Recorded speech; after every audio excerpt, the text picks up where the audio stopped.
Thank you. Please be seated. Item number 2 is the invocation. For that, our friend, Reverend Dennis Hudson.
Thank you, Reverend, for the wise words. We appreciate that. Item number 3 is audience participation that is covered on the screen. Please silence your cell phones, devices, whatever, so we can have a good meeting. I'd like to welcome you to the December 18th meeting at Saginaw City Council. If you wish to speak upon any item, you can fill out a form with the City Secretary and approach the podium when called. Moving on, item number 4 is the consent agenda. Item A is action regarding minutes of December 4th. B is action regarding rejection of bids for Will Creek Park pavilions and authorization to rebid. C is action regarding purchase of one Ditch Witch, that trailer for Water and Sewer Department. D is action regarding cancellation of January 1st, 2019 City Council meeting. I'll entertain a motion. Mr. Mayor, can we pull 4B just for one quick question? B as in baby? Yes, sir. Okay. B as in baby. So we will pull item B. So I will entertain any other motion. Mayor, I'll make a motion that we approve the consent agenda except for item B as presented. Okay. Charlie, second. All those in favor, raise your right hand. Those opposed are none. Let the record reflect we do have a quorum this evening. So item B is action regarding rejection of bids for Will Creek Park pavilions and authorization to rebid. For that, Director of Public Works, Rick Trice.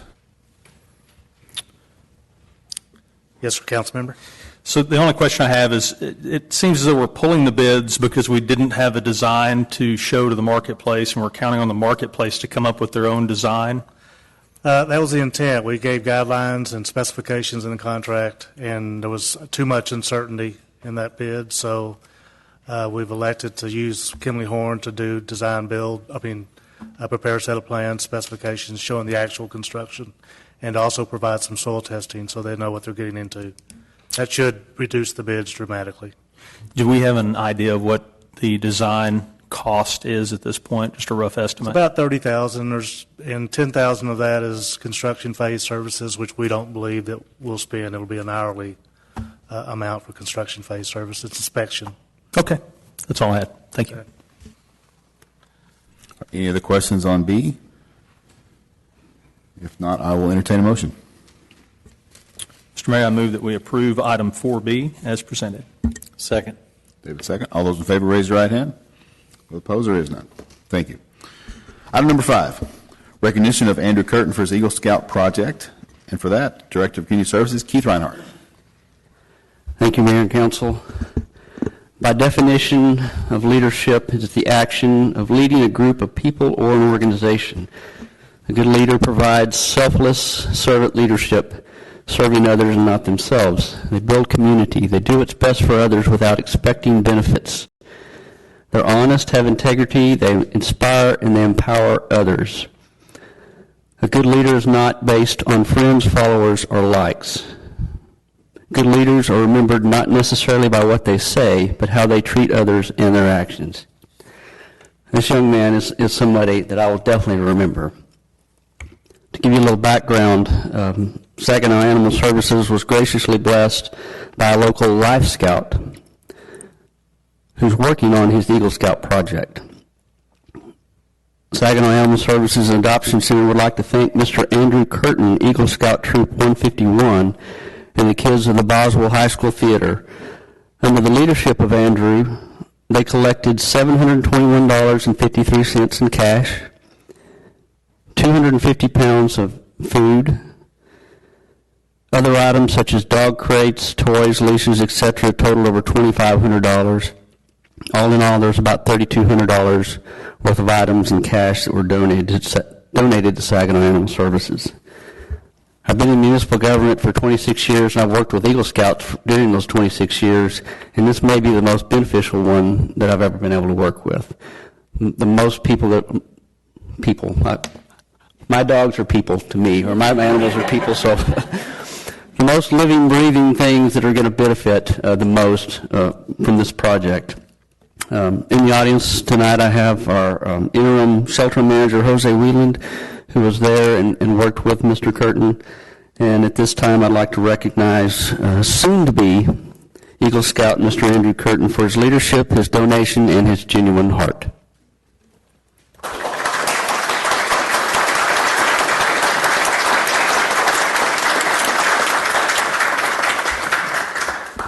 We have a certificate. Oh, okay.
Thank you, Keith. Well done. All right, item number 6 is a public hearing. So at 6:08, we're in a public hearing. Consideration action regarding adoption of an ordinance amending Section 5-1 of the zoning regulation to provide a new permitted use of restaurant limited in community commercial and neighborhood commercial zoning districts, and amending Section 8.9 to provide parking requirements for restaurant limited. For that, Director of Public Works, Rick Trice. Thank you, Mayor, City Council. This, as you said, is adding the new use, restaurant limited for neighborhood commercial, community commercial districts. The memo before you needs correction. The restaurant limited, as it reads, is a restaurant with drive-through and no inside table service, et cetera. It doesn't, the ordinance doesn't reflect whether or not it has a drive-through or not. It's not dependent on the drive-through service. But what we're trying to do with this addition is to recognize this sort of in-and-out sort of restaurants. Examples that come to mind are Little Caesars or Pizza Inn, Pizza Hut, where you simply go in and you buy a food item that may have been prepared on site and packaged, pay for it, and you leave. There's no on-site consumption. There's no table service associated with that. And so accordingly, the parking requirement would seem to be reduced, which is why we've made it more lenient, one per 250 square foot versus a regular restaurant seating or parking requirement of one per 150 square foot of area in the restaurant. So with that, I'll be happy to try to answer any questions. Hi, Rick. Thank you so much for Bet. that. I do have one question. This is for restaurant, and they are serving food, not just beverages. it's either food or beverages. So, but the differentiation again is that there's no service inside, no consumption inside, so Okay. no table service. So if you think about it, that is like a retail establishment where if you went in, for example, if I went in to buy a candy bar, it's a packaged item, I'll pay for the counter, I'm going to leave. I'm not going to. I guess I could consume it on premises, but that's not the intent. Well, the reason I ask is, I have some reservations about a drive-in alcoholic beverages, drive-out type of thing. That would be included as restaurant limited under this definition. So. Okay. Yes, sir. Rick, how is this different than a Sonic? Sonic is there's on-premises consumption. So I mean they're driving up to a kiosk, they're parked there, they're consuming. They could leave with the food. They don't have to consume it on site, but it allows both. Well, now, I guess the confusion is that this says inside table service. So it doesn't apply to people consuming food outside, like in their cars or in the parking lot or on It a also patio? includes, I'm sorry, Councilmember, it also includes refreshments in automobiles. So I mean, if I guess you could liken that to a Sonic or some other sort of a drive-in sort of restaurant or establishment. And Sonic is currently under what kind of business use? What is Be it? a restaurant. Mr. Restaurant? Right. Okay. So in looking at the mixed-use table, we have classifications of commercial, retail, and service uses described in the use table.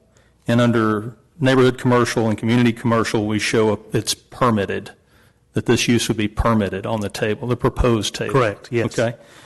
I'm wondering, under land use, is there a reason that we're showing recreational land use?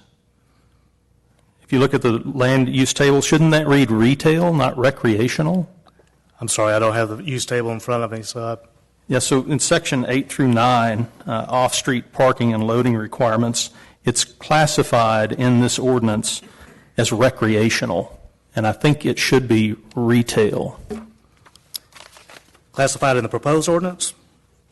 Oh, you're correct. That's the heading for the use table for those uses that would fall under recreational, but we can make that amendment, I guess. Yeah, I just want to make sure that we're not sending the wrong message here. Correct, correct, yeah. Because certainly recreational falls into a completely different classification. Yeah. Can we make that amendment here and now? We find the appropriate table for that to fall under. Yeah, that could be done this evening. I'm pulling your ordinance up now just to see what the header is, the appropriate header choices that you have. Sure. And I really don't feel the need to push this into the future. I just want to make sure we can make these just clerical modifications on the fly. Yes, you can. Okay? That's all I had. Thank you. We just fix that by making a motion saying with the discussed changes, right? That's how we would move that forward with a motion, Bryn? Yes, it would just be included in the motion. Including the changes specifically. we discussed. So. Correct. Other. Rick, does that include those gas stations now? Is that going to change their parking? Because, they have the food inside and. Gas stations, I haven't looked at the use table, but I would think that gas stations fall under retail.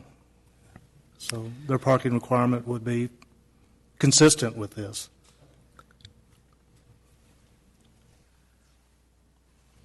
So that I've heard two possible unintended consequences: the grab and go liquor, if you will, as you mentioned, and then maybe an unintended consequence with our new gas stations, for example, racetrack, that they actually prepare food, but they don't have tables. Do they have tables inside racetrack? I've only paid at the pump. I haven't gone in yet, but. Valero has food also. They don't have tables either, but I just didn't know if it would change their parking. Can we think of any unintended consequences that would affect the operating businesses now or limit other businesses that are wanting to perform in the same way that, say, racetrack is performing? I think the question that would have to be answered is whether or not the parking requirement's consistent, because, if it's consistent for retail, if a gas station is considered a retail use and has the same one per 250 square foot of parking, then it would be consistent with this use and this recommendation tonight. So that would be the only, I guess, change or impact that's spelled out in the ordinance. Other unintended consequences, I can't think of any off the top of my head. But Thank you, Rick. Appreciate it. Any other questions, council? Cindy? I'm trying to think how to phrase this or how we handle this. I mean, I really do have a problem with just alcoholic beverages only in this environment. Well, we have to be careful with regulating alcoholic beverages. The only, because the state has greatly preempted our ability to regulate alcoholic beverages, unfortunately. Okay. So the only thing that the city, that municipalities are allowed to regulate by being alcohol specific are establishments that generate 75% or more of their gross annual receipts from the sale of alcoholic beverages for on-premise consumption. Otherwise, the state controls completely. So if we want greater control over these types of businesses, my suggestion would be to change the P's to S's so that you can evaluate them on a case-by-case basis. However, keeping in mind, we can't be overtly regulating the alcohol sales nature of that type of business. Mm-hmm.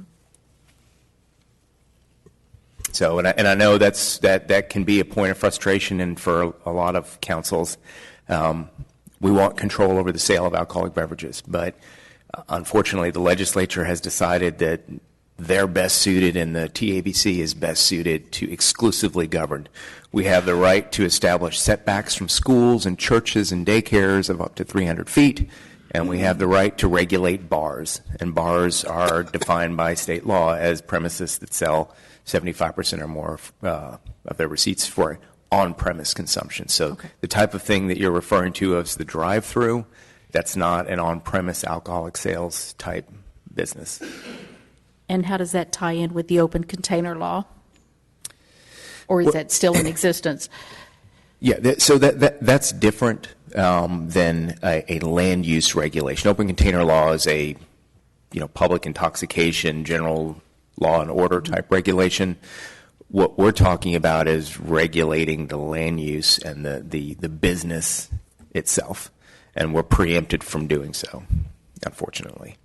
But it seems like one leads into the other.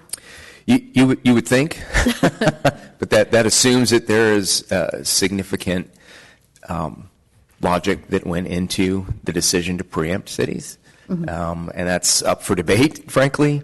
But that fact notwithstanding, when it comes to land use regulation of the sale of alcoholic beverages, we're greatly curtailed.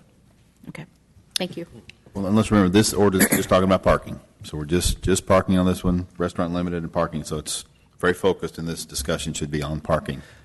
So. And I will say, to Councilmember Farr's point, I looked at the parking chart, and for whatever reason, the title, which is non-substantive and does not affect the application of the regulation, the header for that category of uses with all the restaurants in it is recreational. So it is the correct place, unless we want to change and create a new header. But if we're going to do that, we probably should pull some other uses out and place them in there, and that's another ordinance. Yeah, I certainly don't intend to get into a policing mode of how we've written other ordinances at this point. But I think to the point Cindy has made is that there are some concerns that this type of retail with a very limited parking, those opportunities are somewhat unique to a developer, for example. Most developers are not wanting to minimize their parking. They're wanting to maximize their parking for sales. Now, that changes when you get into urban environments where people are not driving and it's very walkable. College campuses are a very good example of limited parking. But we're talking about a community that most everybody drives. We're not a walkable community. So I'm just thinking about, what kind of unique business would like to see a fast turn, a slow process of making a food item, and then a fast turn on delivering the food item with a small footprint and limited number of parking. And I think alcoholic beverage sales fits that mold very nicely. It's a very small footprint to store, very easy to dispense and carton. And if you can't consume it on property because you start to fall into the TABC regulations, it's inviting to that particular use. So I'm thinking, I like the idea of having the flexibility of the use, but I think your suggestion of making it an S rather than a P is a great way to handle that potential unintended consequence. That allows us as a council to consider the business use that's being proposed, and we have the opportunity to say we agree with that and we think that that's in alignment with the health and safety of our citizens. It allows us to do that at that time, considering, too, that we need to be careful about regulating the alcoholic beverage industry. Absolutely. Mr. Mayor, if I might add some comments, and I'll preface it with a story. So once upon a time, I worked facilities management, Central Michigan University, in addition to selling cows and farming and doing all sorts of cool things. So my lunch break, I'd go to Little Caesars Pizza. They had a $5 single topping pizza at that time. That's a good deal. So I'd get a buddy of mine, we'd split it, we'd each eat half a pizza. And at Little Caesars, when it was in a strip center, right, I went in and out in 2 minutes. They didn't have a table for me to sit down. I didn't need to sit down. I took my pizza and went and ate it and was happy that it only cost me $5.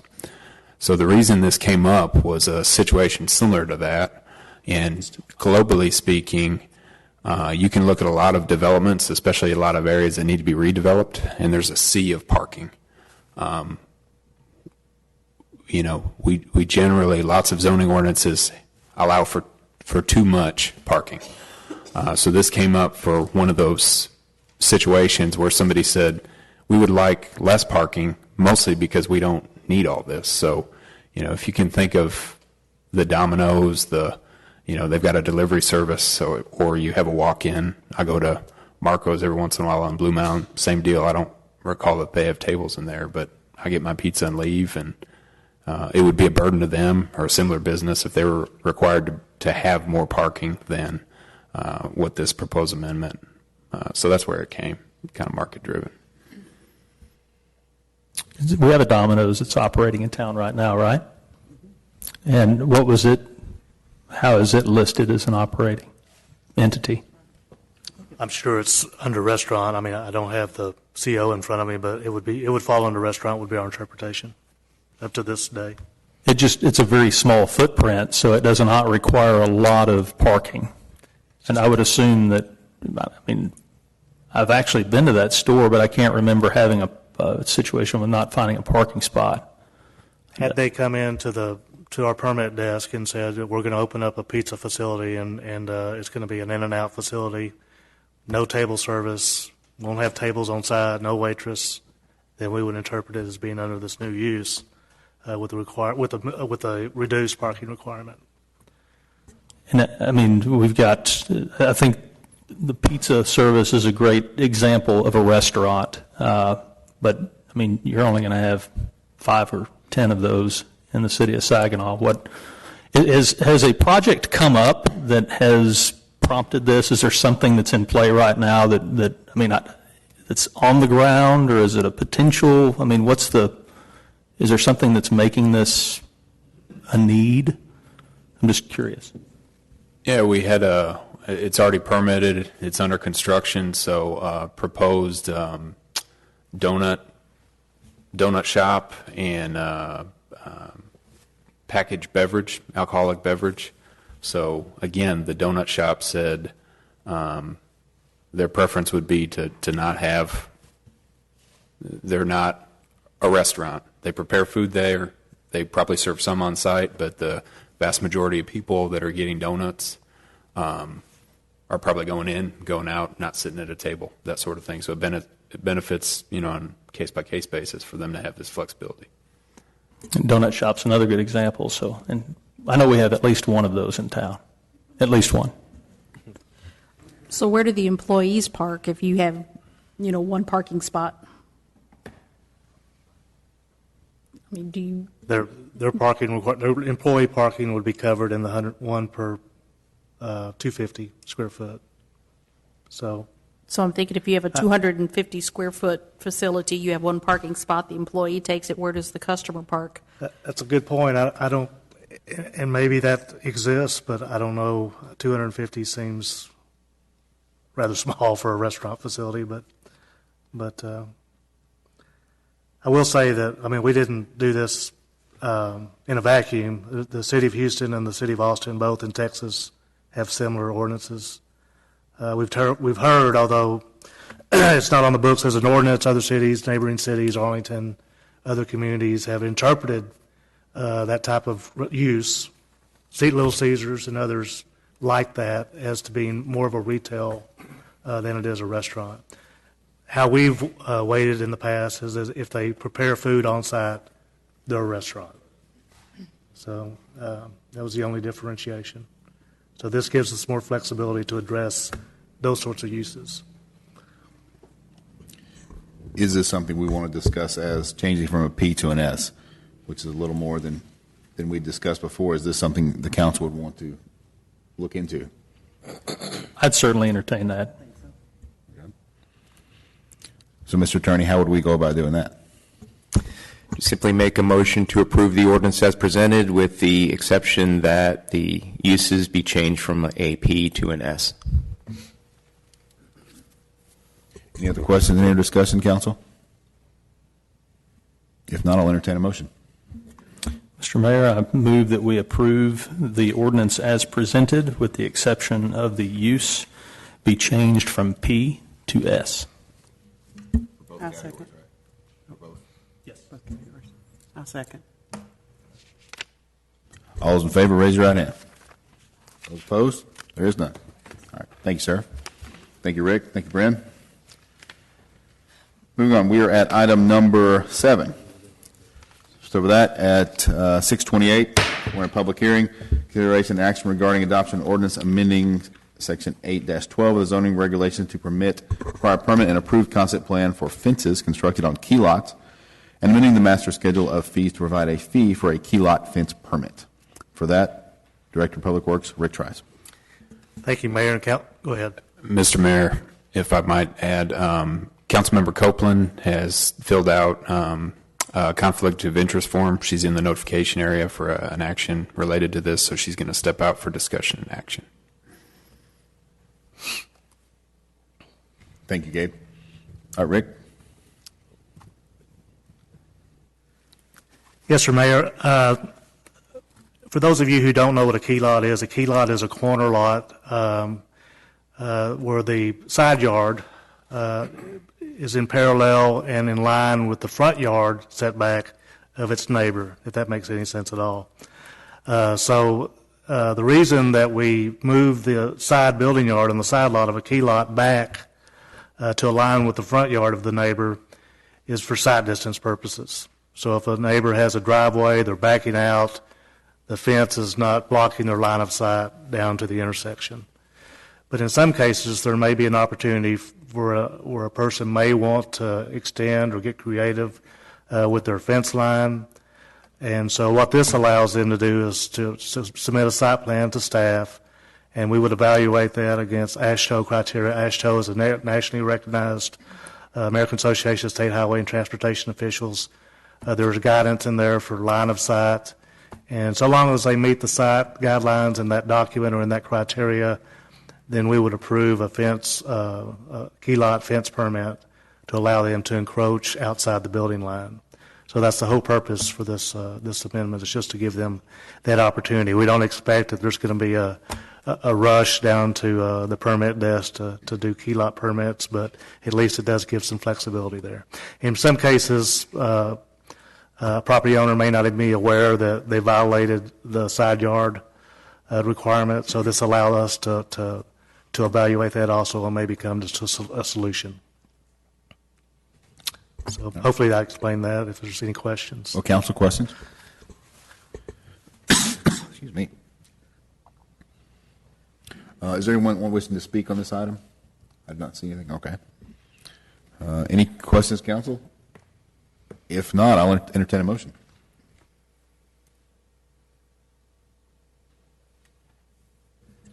Mr. Mayor, I make a motion that we go with this action regarding the adoption of the ordinance amending sections 8 through 12 of the zoning regulations to require a permit. Do I have to read the whole thing? And approve concept plan for fences as presented. There we go. Mr. Mayor, we need to close the public hearing. Excuse me. So at 6:31, we're out of public hearing. My apologies. Excuse me. Now, Valerie, go ahead. I propose that we do the consideration and action as presented on the key lot. Cindy, second. All right. All those in favor, please raise your right hand. Those opposed, there are none. Thank you. Pardon me. Next item. Excuse me. Yeah, please get ready.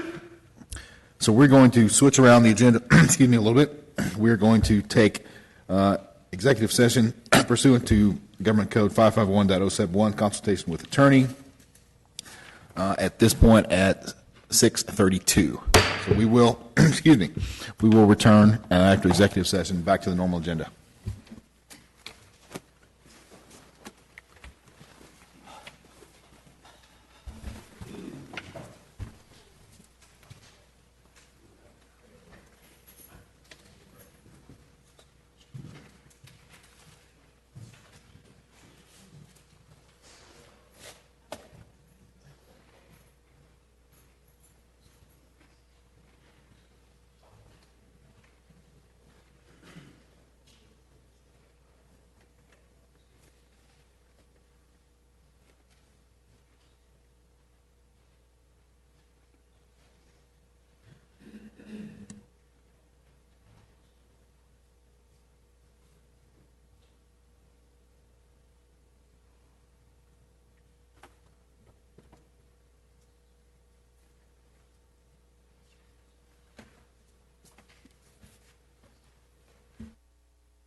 All right, at 6:50, we're back from executive session.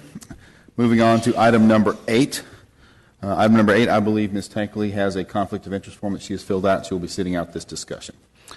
So item 8 is consideration action regarding adoption of ordinance amending the zoning requirements regulations by establishing an overlay district along Saginaw Boulevard. And it's very lengthy. You can read that. For that, Director of Public Works Rick Trice. Yes, sir, Mayor, Council. I'm going to defer to the city manager to introduce the case, and I believe we have a presentation for you.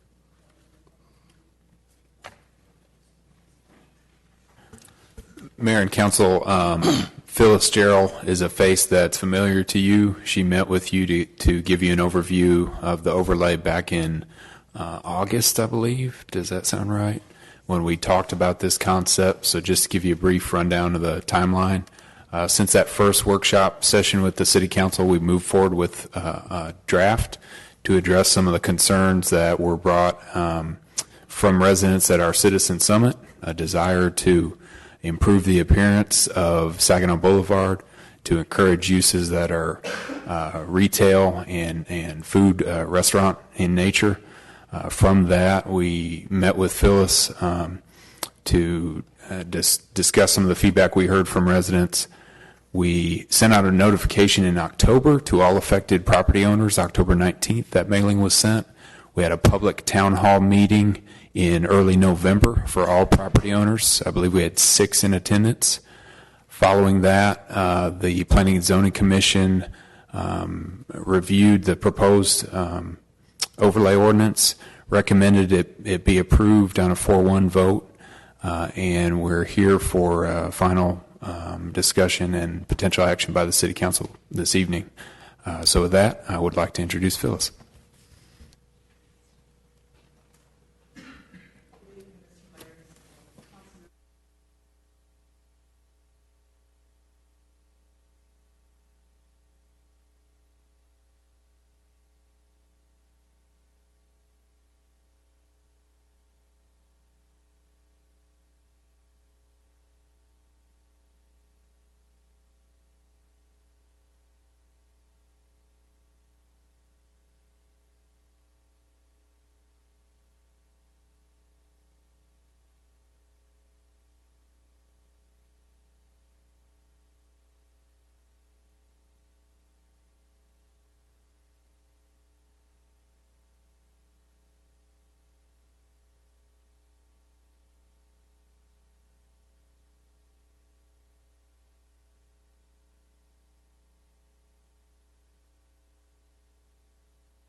I added an additional recital to the ordinance because I didn't feel like a substantive edit was needed. I think there was some misunderstanding as to whether or not this particular ordinance created an amortization period or a requirement that the owner of a non-conforming structure or sign immediately make improvements to it. So the process and the control over non-conforming buildings and signs is already in your ordinance. All we did was adopt the regulations that were proposed, which may, in fact, create a non-conforming structure or sign for you, but what happens to that structure or sign is governed by pre-existing regulations. And so the recital that I added just simply points that out. It's the fourth recital down.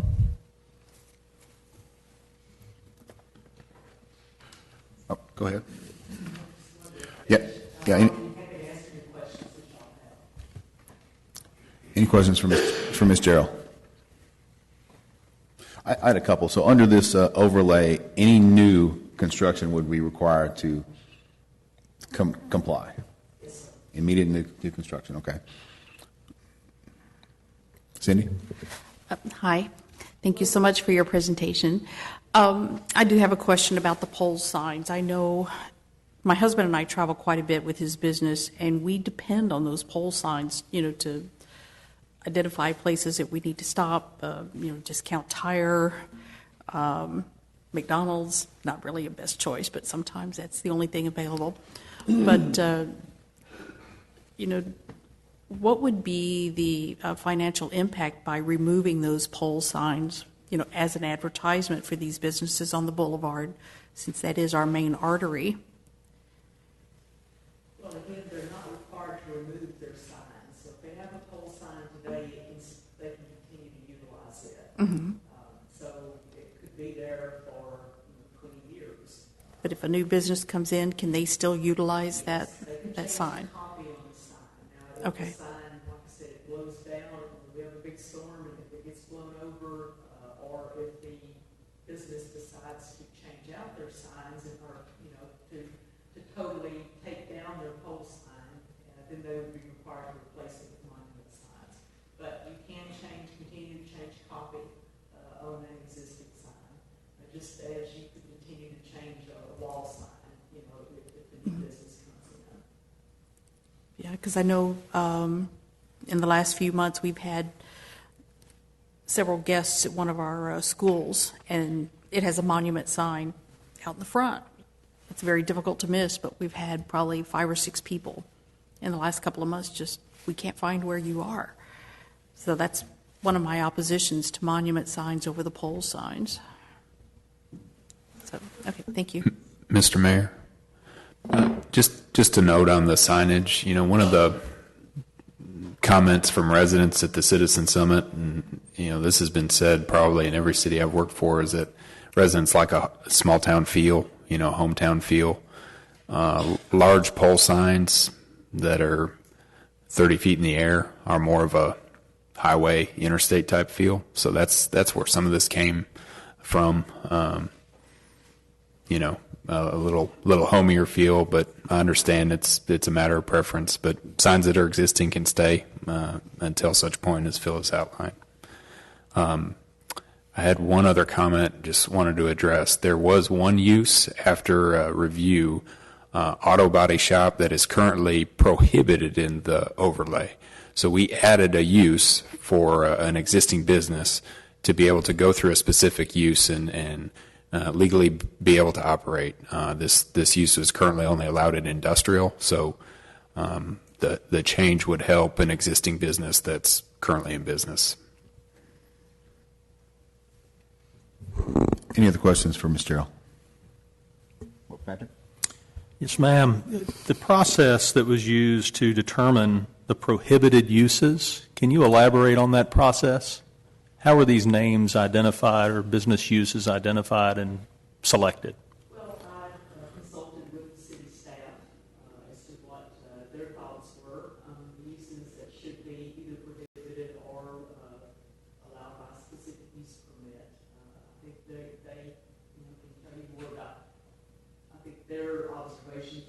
on what they were hearing from citizens about the boulevard.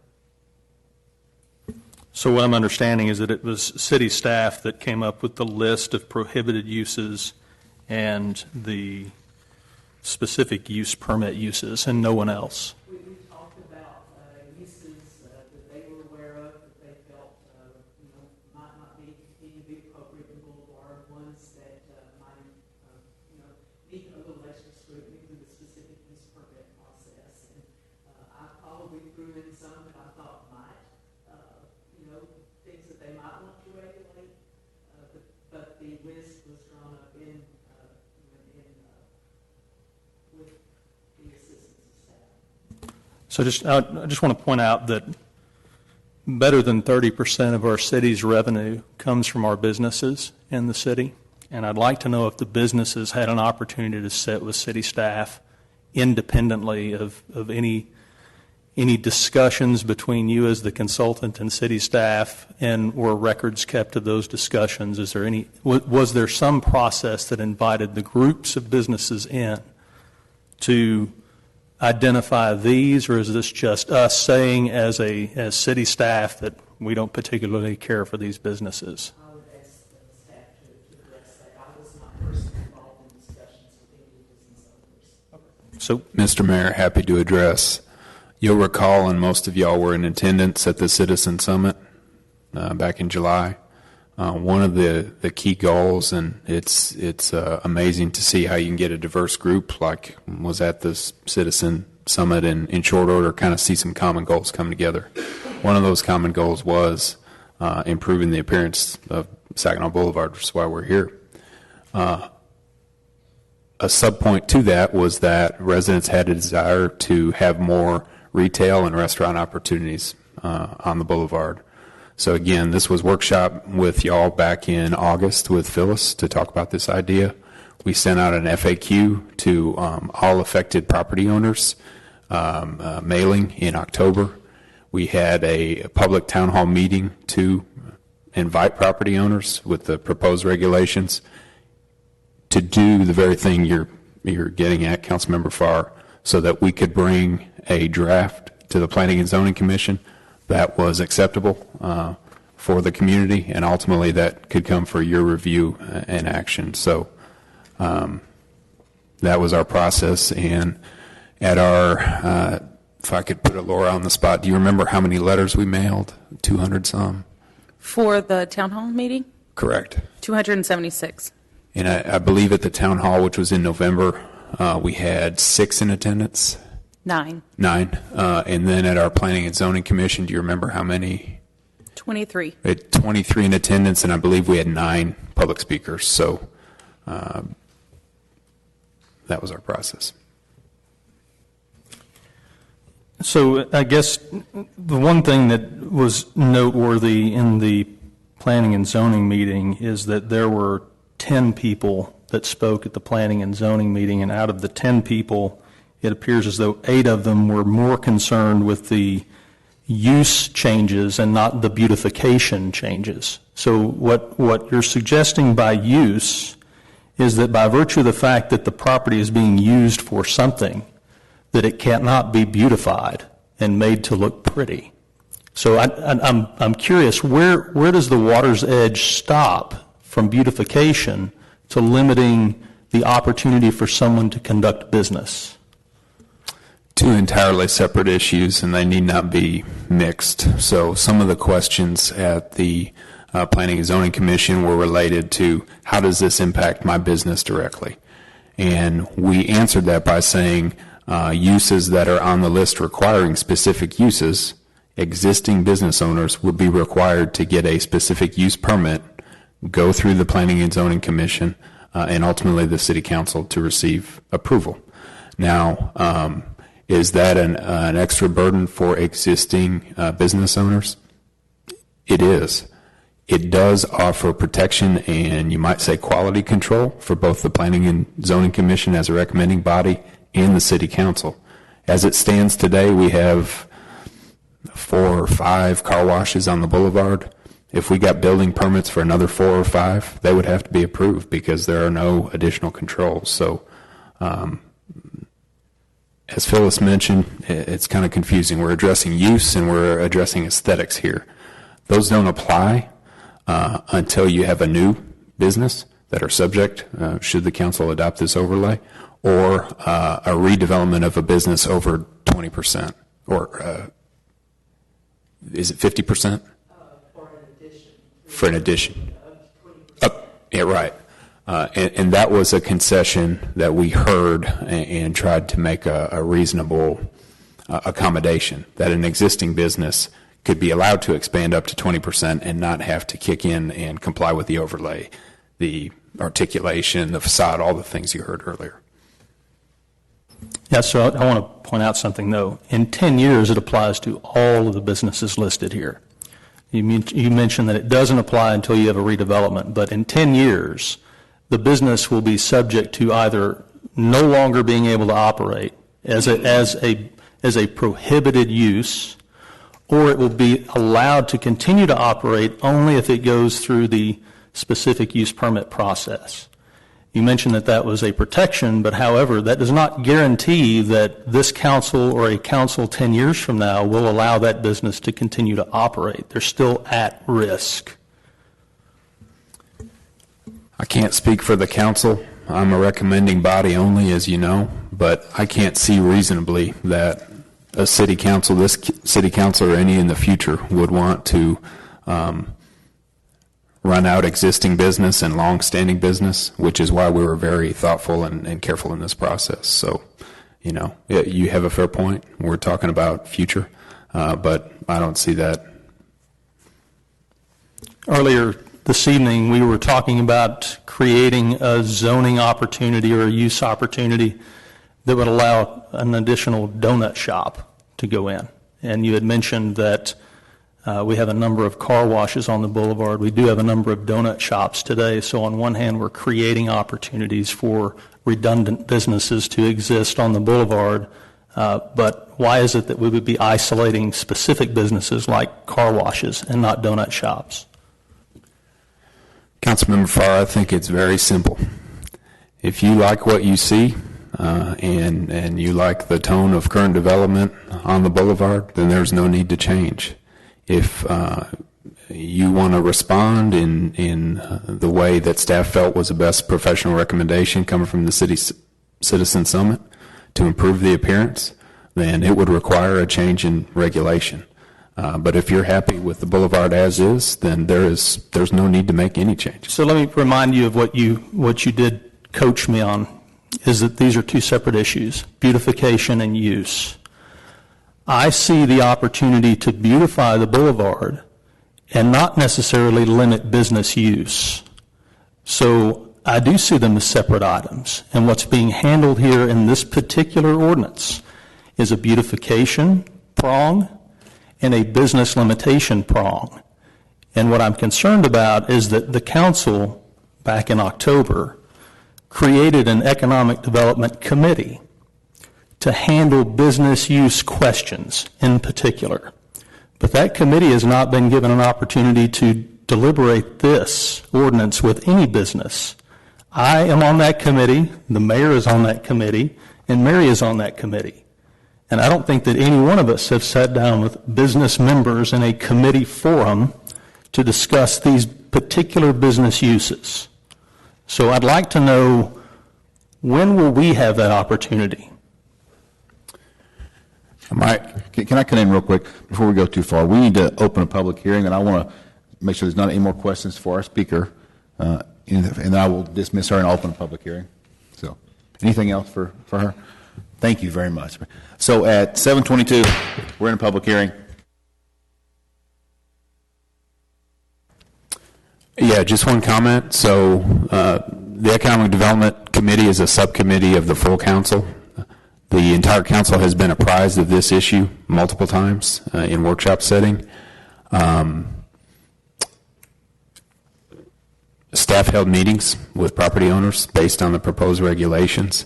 We followed the appropriate governance channel in making this change using the Planning and Zoning Commission as a recommending body. So your appointees, council appointees, they reviewed what was presented, made a recommendation to you. that you should consider doing the same. So if you feel personally you need more interface, my personal opinion would be that you may have heard from property owners about these proposed changes. I can speak for staff in saying that we were able to address with facts and information, not speculation or inaccurate information, all the questions that were proposed to us. So I feel like we've done our due diligence on this, but I'm happy to implement anything the majority of the council would like. So just to clarify, though, what I understood, the list of prohibited uses and specific uses, that list was generated by staff alone. So what fact basis was used to demonstrate that the list of 11 prohibited uses and the 14 specific uses would not qualify as something that could beautify the boulevard? I mean, what is it about those particular uses that are an infringement on the beautification of the boulevard? You tell me. I didn't come up with the list. My response to that would be the citizen summit. It was clear. I don't recall if you're in attendance, but the consensus of people in attendance was they preferred retail and restaurant uses. We put in accommodations to allow for existing businesses to have a specific use permit to continue. Phyllis has provided us with some best practice from other cities, so that's our best recommendation. If you want to add or tell us better, please do. This is the time. I think it's a little premature to be the time. I think that the Economic Development Committee should have an opportunity to review this list and visit with business owners along the boulevard that are affected. Again, that's at the council's pleasure. That committee is a subcommittee of the council. They can choose to do it as they please, and the city council is here to discuss after the public hearing. So we're happy to do whatever the city council would like. And just to clarify, that committee was not approached by staff to review this list or deliberate it as a recommending body. You're correct, because the entire council was approached with this back in August. The Planning and Zoning Commission reviewed. We posted public notice and sent mandatory information notification. Well, and to be fair, we just formed that committee, and we're in the very early stages of all our committees, so this is a new thing for us. Any other feedback? I'd like to hear from the rest of the council as well. This is good discussion, but I want to hear from the rest of the folks your thoughts. Mary? I look at this list as being not very, these types of businesses don't lend themselves very easily to beautification. And there are other areas in the city that they would be more likely to fit in with the surrounding area.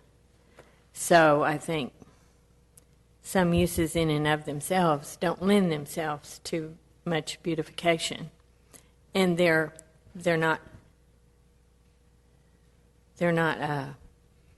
able to still be in the city in different zoning locations. We're just trying to make this particular streetscape, which is the most important street in our city and the one that we're most likely to be able to give a more beautiful view and more aesthetically pleasing view of our city. Certain uses don't lend themselves to that. Mr. Mayor, I might add one brief comment, and then we would recommend we open the public hearing to public comment. That's not to say that these businesses that are prohibited by the overlay, we don't want them in Saginaw, or that the businesses that are required to have a specific use permit, we don't want them in Saginaw.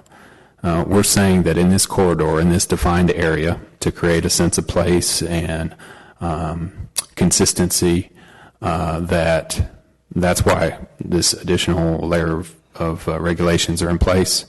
I also might remind the mayor and council that You recently approved a building improvement grant program, so we hope to partner with existing businesses in the future with facade improvements, landscaping improvements, what have you, and over time continue in beautification efforts.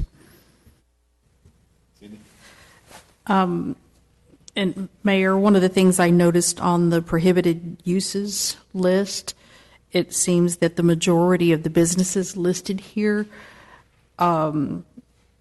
probably exercise the use of a lot of items set outside that would probably stay out overnight. And again, by containing all of those inside, I think that also contributes to the aesthetics on the boulevard itself. Mr. Tucker, anything to add? Okay. Mr. Mayor Pro Tem? It appears we're on a slippery slope here. I don't necessarily have a tremendous problem allowing the newly formed Economic Development Committee to review some of these businesses, because it's a big decision we're making for really a permanent long-term appearance to the entrance of our city, an older part of our retail development, which is coming in from the south, but it does move all the way to the north, all the way through the center of our city. So I wouldn't have a tremendous amount of heartburn allowing the committee to look at it. I think it's a change that needs to happen. I was at that summit in the summertime and sat with each table and listened to the input of the citizens that were there. It was all over the place with what they wanted us to put in that wasn't necessarily realistic, but there was a common theme that we did do something to beautify that southern corridor, and to do that, we would need to help with a facelift to some of the businesses that are down there that are old and need to be redone. Some of them have already done that. We have some nicer looking buildings that have been redone, and they've taken upon themselves prior to this to beautify their property.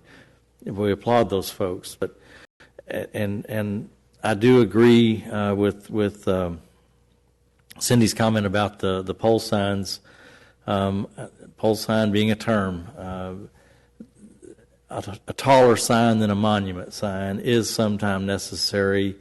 If you're in a neighborhood, maybe not, but that is not a neighborhood corridor, and it is difficult to find businesses. If you limit the height of a sign, it impedes traffic, it slows down the ability to be able to find a business, and so just to outlaw a pole sign because one doesn't like the look of it, when there is still some practical use for it, I wouldn't agree just to completely outlaw it.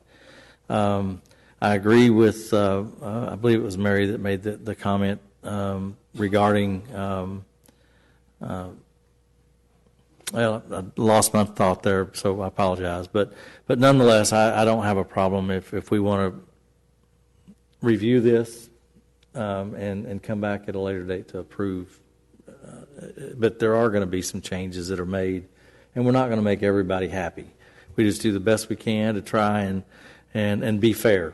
So, thank you, David. Well said. And remember, the purpose of this is not to put anybody out of business. The purpose of this is to make Saginaw Boulevard something we can be proud of. I'm proud of my city. I want to drive around there and be proud of it. And there are parts of Saginaw Boulevard that I'm not proud of today. It's just a fact. This will help this over time. This is not an immediate thing. This is a very slow process. And we will work with people to make it as painless as possible, as Gabe mentioned with some of the grant stuff as well. So that's what we're looking at. And this is input from a lot of folks and a lot of certainly citizens as well about the livability and the quality of the boulevard, because that's our main thoroughfare. This is a public hearing. I do have two people that have signed up to speak. I will allow them to speak, but also as a public hearing, anybody can speak that you want to. Folks will have 3 minutes. I'd like you to come up to state your name and address, and then you've got 3 minutes to discuss this item. I'll start with Mr. James Hill. Can you time me? You got to do a timer. Quick. Good evening. Good evening, Mayor and Council. My name is James Hill. I'm representing the city of Saginaw. I'd like to speak on behalf of the city of Saginaw. I'd like to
Thank you, Mr. Hill. Appreciate that.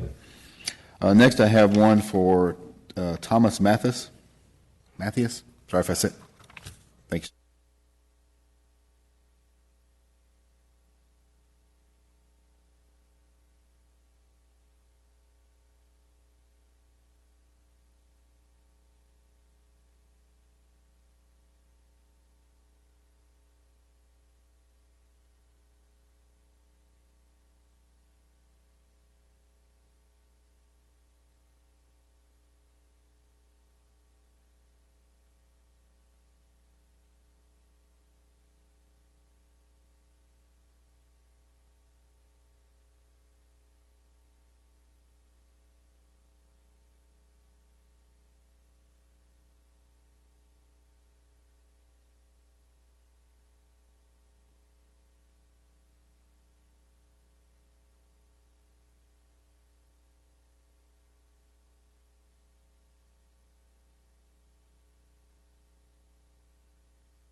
Any other folks wish to speak? This is a public hearing. It's open to anyone that would like to speak on this subject. You want to come up? Come on. Yes, sir. Absolutely. Approach the mic and.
Thank you.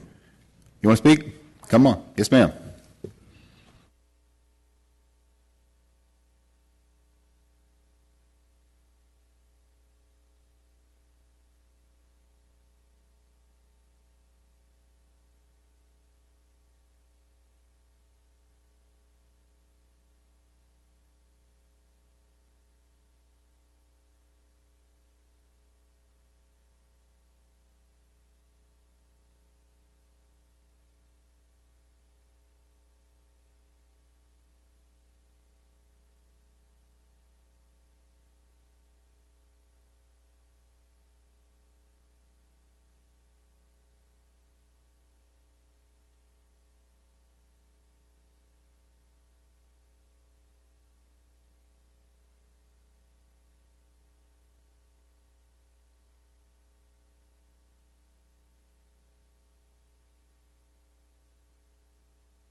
Anybody else? Any other folks want to speak? Oh, thank you. Thank you, sir. Mayor, if I could, I just wanted to clarify that of the uses on the prohibited list for the entire overlay, 4 businesses are affected. And on the list of uses that would require a special use permit, the number is 15. So a large majority of the uses that are on the boulevard will not be affected. So just so that that's kind of kept in mind, that these are very, very few in the number of uses that or businesses that will be affected. And most of these, looking at best practices of other communities, we're not the first city to do an overlay. They're actually fairly common.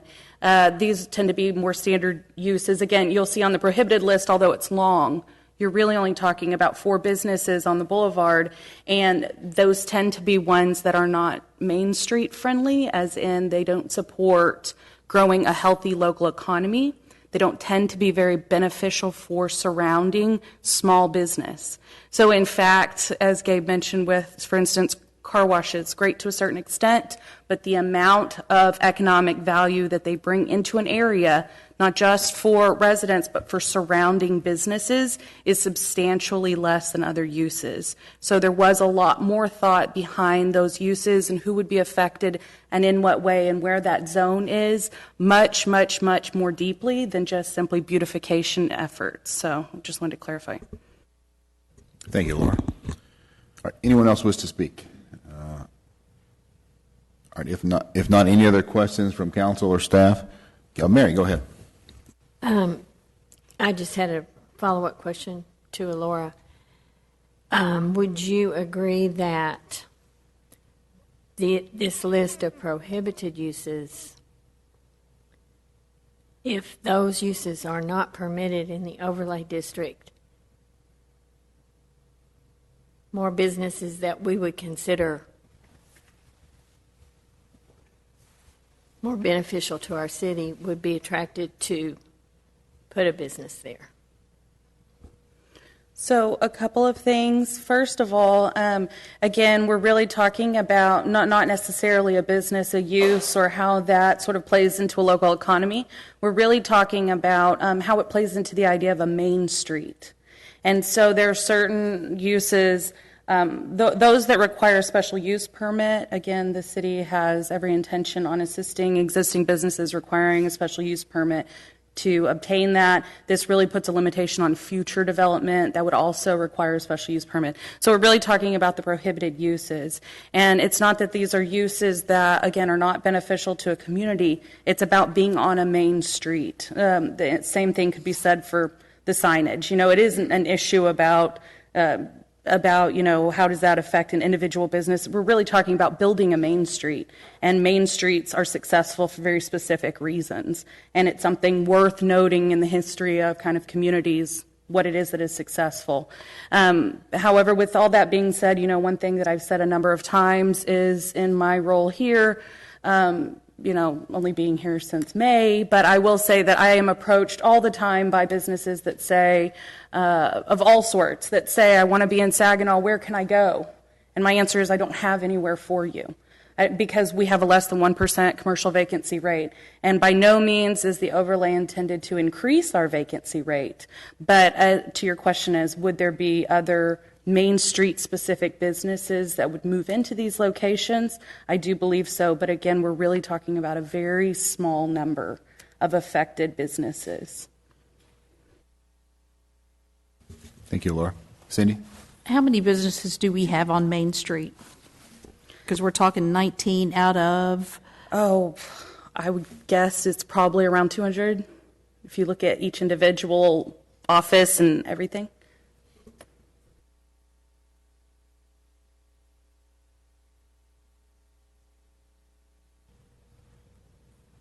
Oh, Mary, you again?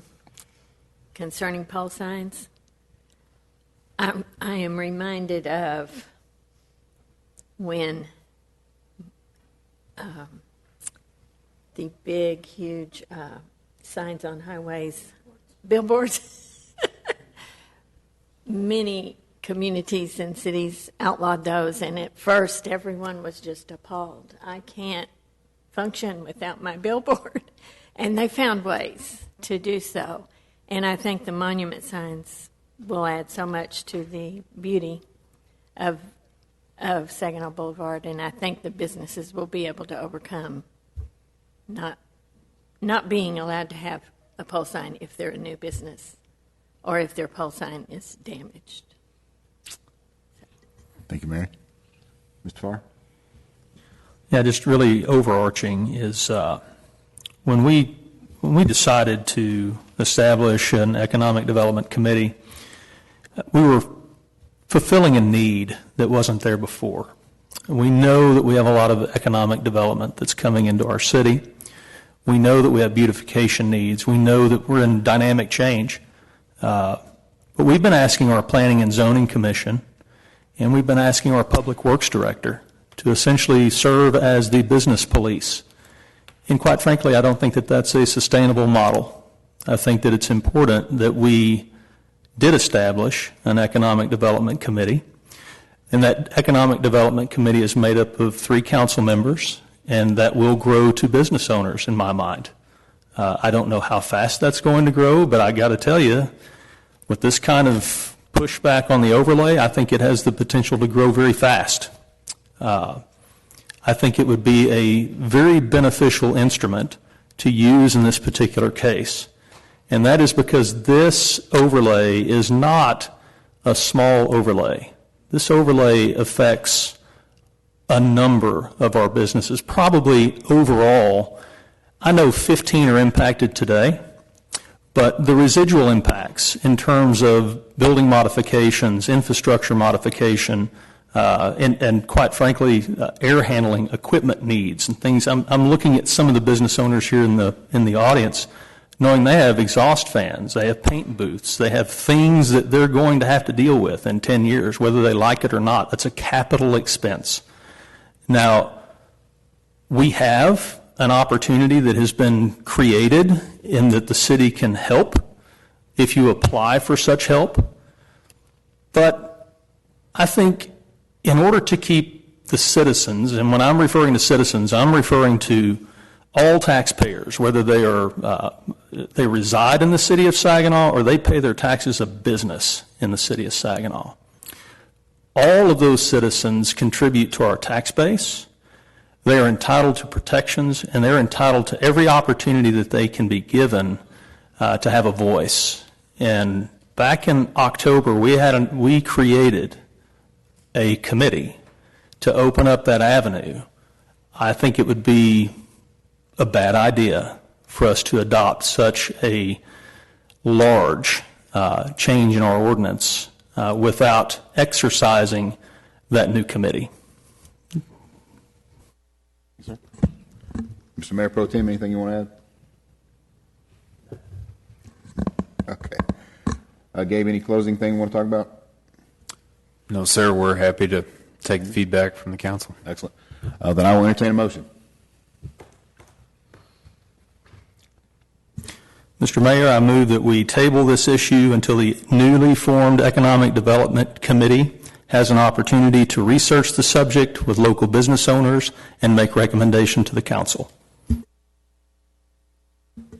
Mr. Mayor, just one point. We need to close the public hearing and then entertain. Sorry, Patrick. So at 7:49, we're out of public hearing. I will restate the previous motion. I move that we table this discussion until such time that the newly formed Economic Development Committee has an opportunity to visit with local business owners and make recommendation to the City Council. Do I have a second? Cindy, second? All those in favor, raise your right hand. Those opposed? So 4-2. All right, this motion or this item is tabled. We will bring it up and discuss it further in the future.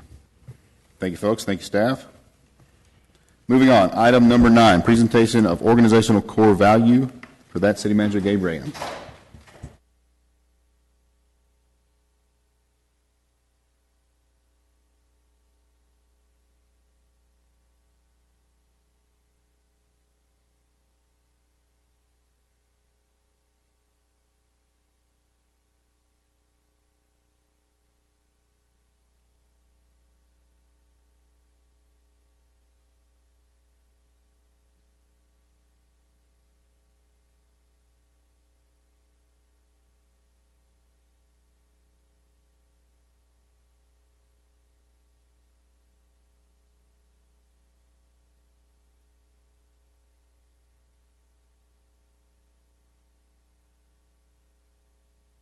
I'm sorry. Do we need to get Valerie? I just forgot about Miss Tankersley.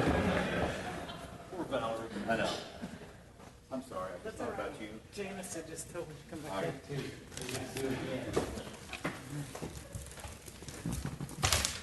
I didn't want to leave you out, Valerie. My apologies.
Jared, thank you very much, and I really appreciate the hard work the committee did. I'm thrilled that the committee of our employees came up with this. It wasn't just Gabe and his staff. It was a whole team effort, and I really appreciate that. And I'm thrilled that we're putting this together. I think it's a great step.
Thank you, Gabe. Thank you, staff. Thanks for that good work.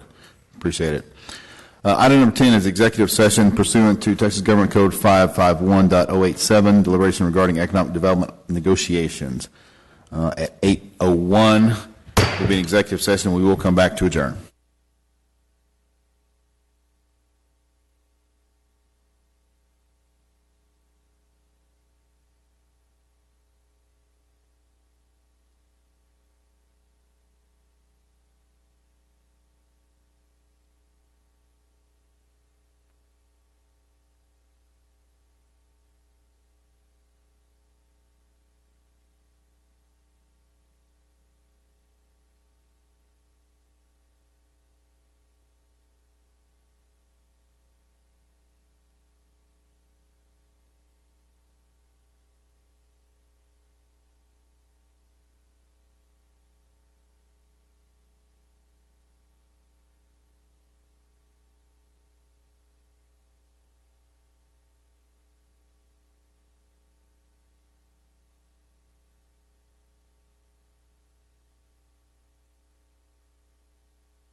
My light's on.